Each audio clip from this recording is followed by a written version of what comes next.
An extended outline is a writing task, which is often used in Hollywood in preparation for submitting something to a producer. It comes before we even get storyboards or anything like that, or scripts for that matter. It's a writing task which allows the producers to get an idea of what the story is from start to finish and how exactly it will look. So there are a variety of different things that we have to do for that, but the main one for the purposes of film studies is to concentrate on visualizing the scene. So this is not a script writing scene, and it doesn't really focus on micro effects and the camera work and things like that.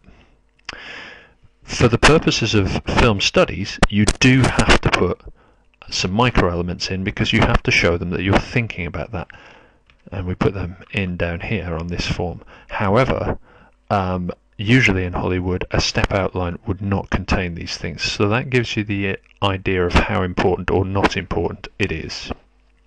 The use of the micro features here is basically to help the teacher to visualize what you're trying to get across and how you would do it in film. So if we go through an extended step outline, you can see this is a basic one. The scene number is where the scene would come in the whole film.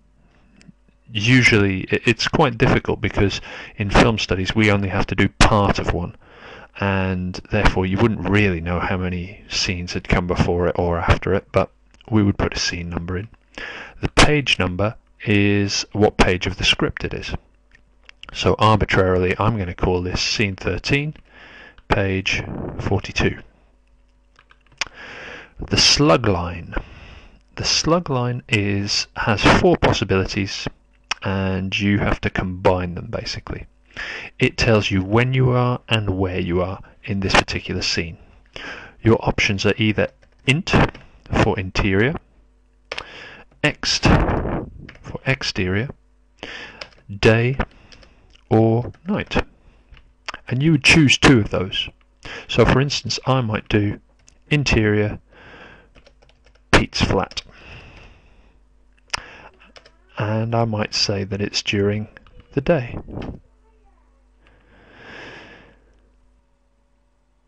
The end point of the last scene is there to remind you of what's just gone before.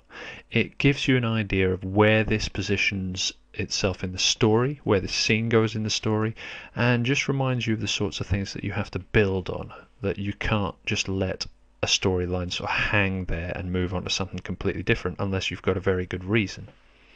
For the purposes of film studies, it tells the examiner what happened beforehand, and especially if your scene is in the middle of a film, they will need to know what's gone before so they can make sense of where this scene is. Of course, if this is the first scene of the film, then you don't have to do the end point of the last scene. Next, characters in the scene. This is very, very simple. You just put the names of the characters. If they're not named, say Pat's wife, or a friend of a friend, or stranger in the park. That's absolutely fine. The point of the scene. You can divide the point of the scene into 3 major options. The first one is information that you want to convey. For instance, in a detective thriller, you might want the audience to understand that a vital fingerprint has been left at the scene of the crime and that somehow the detective has linked it to one of the suspects. You might want to know what that suspect looks like. You might want to know some backstory about them. All of that would be information to convey to the audience. A second point of any scene could be an emotional reaction or impact on the audience.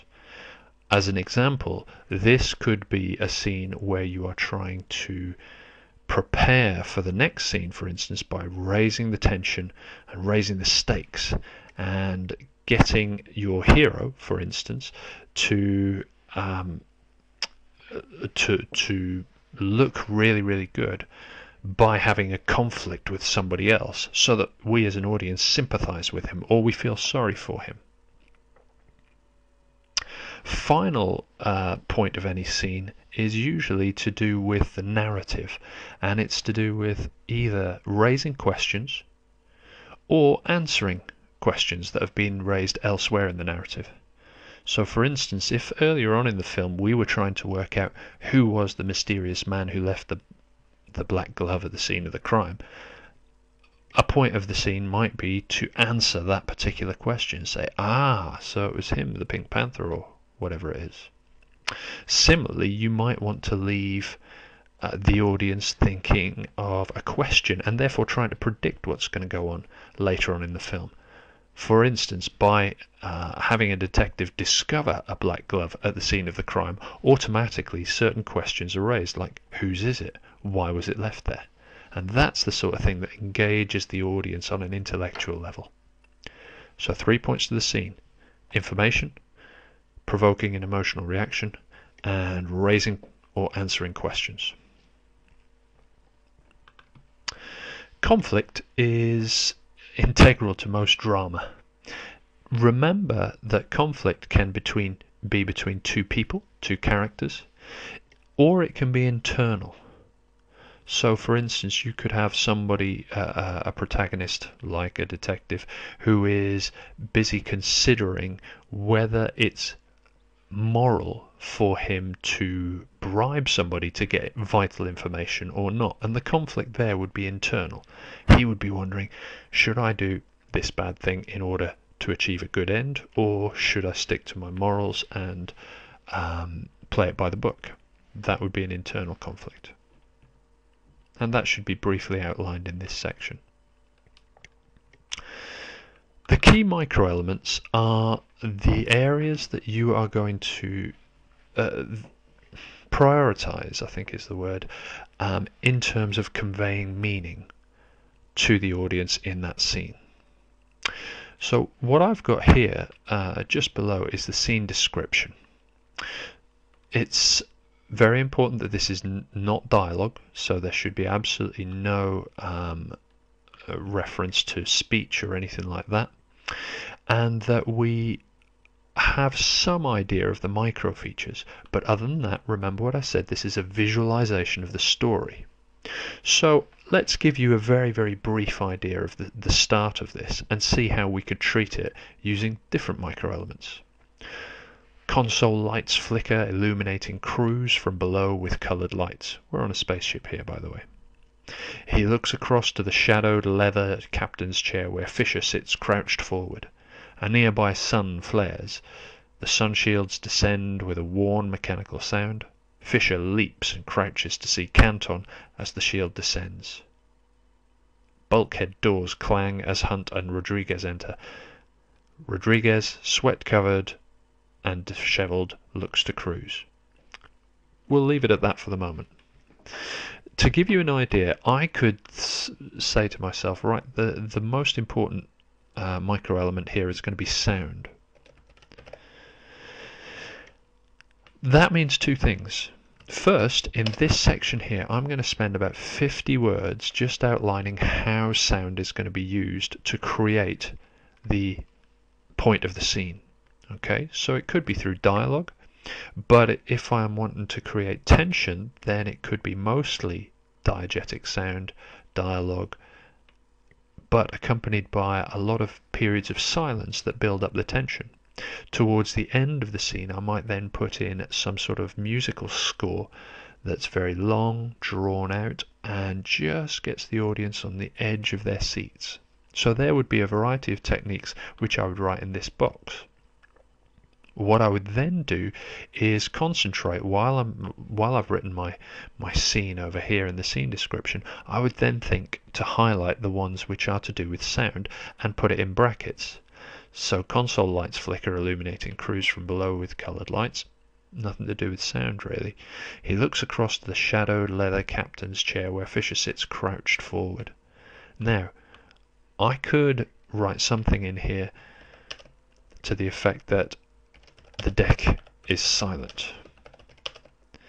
And then I would put my square brackets in and put sound. A nearby sun flares. Do I want to put something about the noise of that coming across? Because is it scaring them? Well, yes, it might do. So I'm going to do the same again.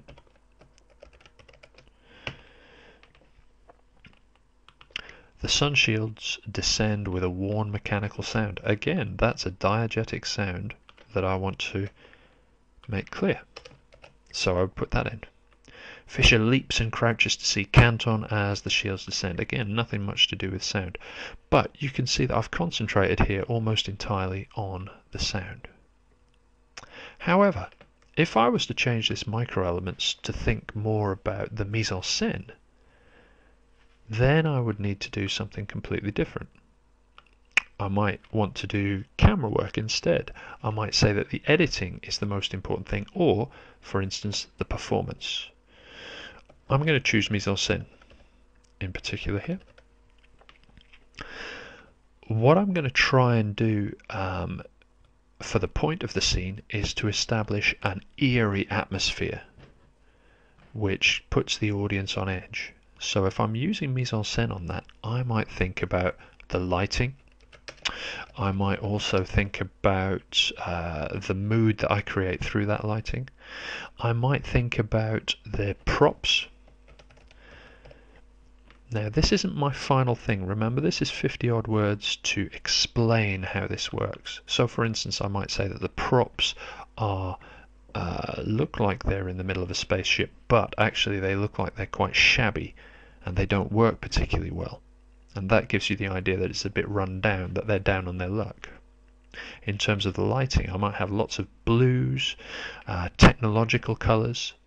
I might also have quite a lot of darkness in certain corners so that we can see that the lights aren't working particularly well, and therefore again that establishes this spaceship is not in a particularly good state of repair.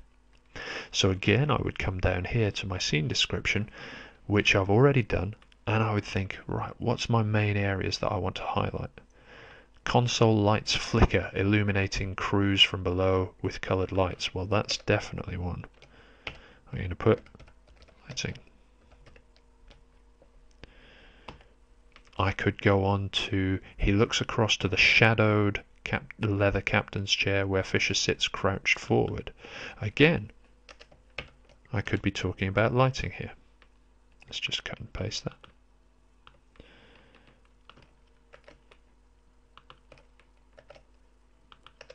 So that gives you the idea of the sorts of things that we could write that are to do with lighting or mise en scène. Again, I could put in another sentence here saying the captain's face is hidden in the half shadow, which again is more to do with the lighting than anything else. So as you can see, the first thing I would do is write my scene description and visualize it, and then I would pick out what microelements are vital and just label them by using these square brackets. And that is basically how to do one particular scene of an extended step outline. A few basic rules. Remember that you have to do between 5 and 8 separate scenes. It's up to you how many you do, but on average each one should be around about 175 to 200 words. That's just for the scene description. You can see here mine are 315 words, so I've gone a little bit overboard. Another thing to remember, it should always be written in the present tense. This is not a he did this, he did that. There shouldn't be any dialogue, although you can refer to the fact that he speaks in a concerned manner to the captain. That's absolutely fine. The microelements should be indicated in brackets, but you shouldn't go into a whole load of detail about them. And finally, as a presentational device, it's double spaced. That allows you to make corrections, and it allows the teachers to give you some comments. But more than anything else, in Hollywood, that is a convention of both the extended step outline, or the step outline, and scripts. And that is basically how to do an extended step outline.